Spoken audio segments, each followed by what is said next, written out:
দুর্নীতি বাংলাদেশের প্রতিটি সেক্টরে রন্ধ্রে রন্ধ্রে যেভাবে প্রবেশ করেছে, সেই দুর্নীতি রাতারাতি নির্মূল শেষ করে ফেলা যাবে এটি আশা করাটা একেবারেই ভুল। জুলাইয়ের গণ অভ্যুত্থানের পর অবশ্যই সাধারণ মানুষের বা আমরা যারা প্রবাসী আছি আমাদের প্রত্যেকের প্রত্যাশা ছিল যে একটি নতুন বাংলাদেশের শুভ সূচনা হবে, প্রতিটি জায়গায় প্রতিটি মানুষ এর সুফল পেতে শুরু করবে।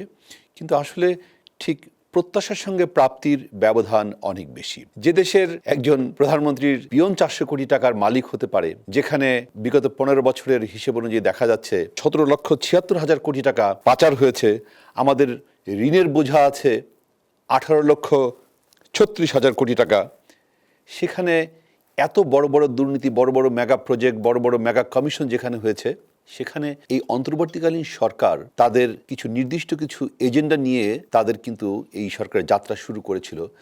তাদের পক্ষে আসলে এই সব কিছু একেবারে নির্মূল করাটা, প্রত্যাশা করাটাও বোধহয় ঠিক হবে না। দুর্নীতিকে নির্মূল করতে হলে এক্ষেত্রে বিতর্ক থাকতে পারে ব্যক্তি সচেতনতা নাকি প্রাতিষ্ঠানিক প্রতিষ্ঠানকে এটাকে রেকটিফাই করা বা প্রতিষ্ঠানের যে সংস্কার কোনটি বেশি জরুরি। আমি বলবো যে এই প্রতিষ্ঠানগুলোকে অবশ্যই সংস্কারের আওতায় আনতে হবে এবং ব্যক্তি সচেতনতা সেটিকেও বাড়াতে হবে। আমাদের কখনোই কোনোদিনই একটি দেশ থেকে দুর্নীতি নির্মূল সম্ভব নয় যদি একটি দেশের টেকসই গণতন্ত্র না থাকে। প্রথমেই দরকার একটি সুষ্ঠু, অবাধ এবং নিরপেক্ষ নির্বাচনের মাধ্যমে একটি গণতান্ত্রিক সরকার, টেকসই গণতান্ত্রিক সরকার।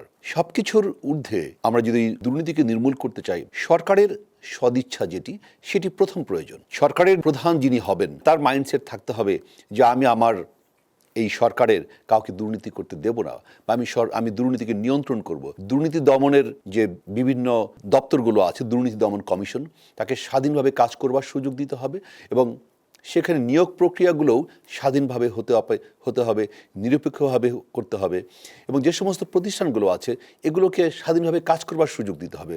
যেগুলো সাংবিধানিক পোস্ট যেগুলো আছে, বিচার বিভাগকে স্বাধীন রাখতে হবে, অর্ডিনারি অ্যাকাউন্টসকে স্বাধীনভাবে কাজ করবার সুযোগ দিতে হবে, নির্বাচন কমিশনকে, এই সমস্ত কিছু যদি স্বাধীনভাবে কাজ করতে পারে, এটি একটি চলমান প্রক্রিয়া।